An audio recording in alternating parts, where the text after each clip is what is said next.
For decades, parts of New Jersey were carved up by fear. From Newark to Camden, violence crept through alleyways and across city blocks like an invisible fog. Behind it were fugitives, killers, predators, gang enforcers, some hiding in plain sight, others moving between shadows. But in June of 2025, something changed. The hammer dropped. It was a cool morning on June 3, 2025, when the first doors came crashing down. Federal agents, state troopers, and local police had spent weeks planning this moment. Codename, Operation Apex Hammer.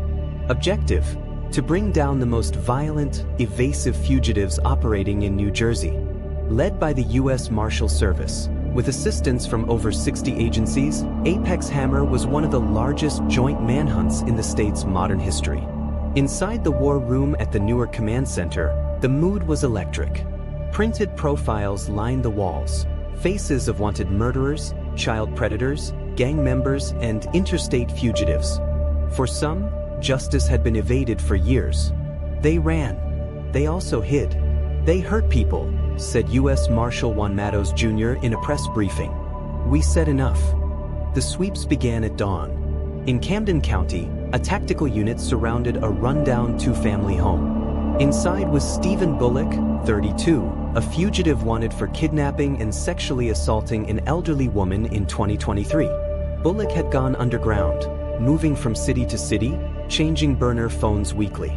When officers breached the door, they found Bullock in the basement, crouched beside a loaded 9mm pistol. He never got the chance to raise it.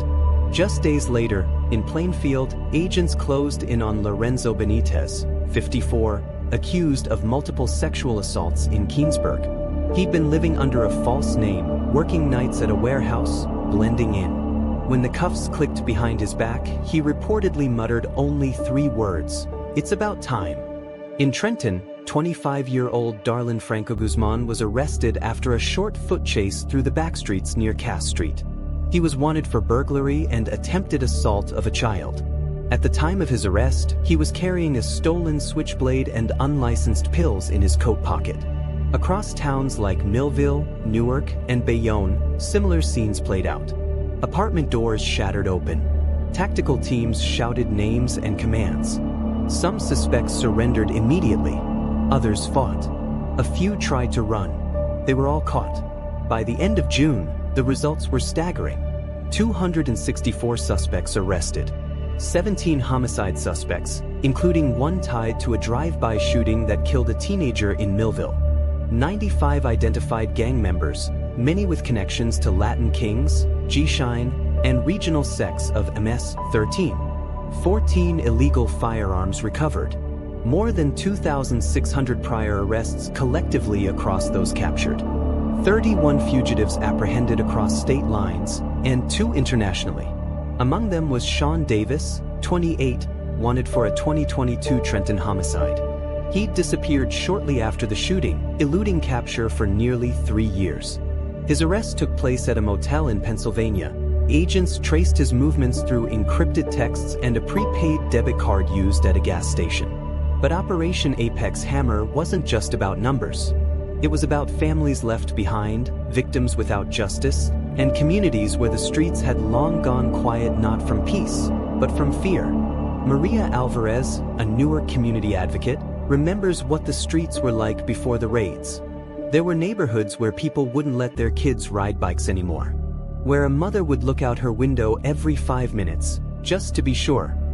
She lost her younger brother to a gang shooting in 2019. He was 17. His killer was never found until now. Among the 264 suspects taken in during Apex Hammer was Tyrell Rico Jennings, 23, a known associate of the Black Line Set gang. Ballistics linked him to her brother's case. "I cried when they told me," Maria said. "I didn't even know how to feel. It's like I'd been holding my breath for 6 years." In a press conference outside the federal courthouse in Newark, acting U.S. Attorney Alina Habba stood beside a wall of mugshots. Behind her were marshals, state police, and representatives from Homeland Security. "Let this be clear," she said. "To those who believe they can run forever, Operation Apex Hammer is proof you can't." What made Apex Hammer unique wasn't just the scale, it was the collaboration. Agencies that typically worked in silos shared data, resources, intel, and leads. This was precision justice, said Marshal Maddows. We weren't kicking down random doors. We were hunting the worst of the worst. Today, in places like Camden, Newark, and Trenton, the air feels lighter. Patrol cars don't linger as long. Schools feel safer. Mothers like Maria sleep a little easier. But Operation Apex Hammer was never meant to be a finish line. It was a warning shot, a message, a promise. To those still hiding, the hammer is coming. Justice doesn't knock softly. It breaks the silence. It ends the cycle. And sometimes, it arrives with a name. Operation Apex Hammer.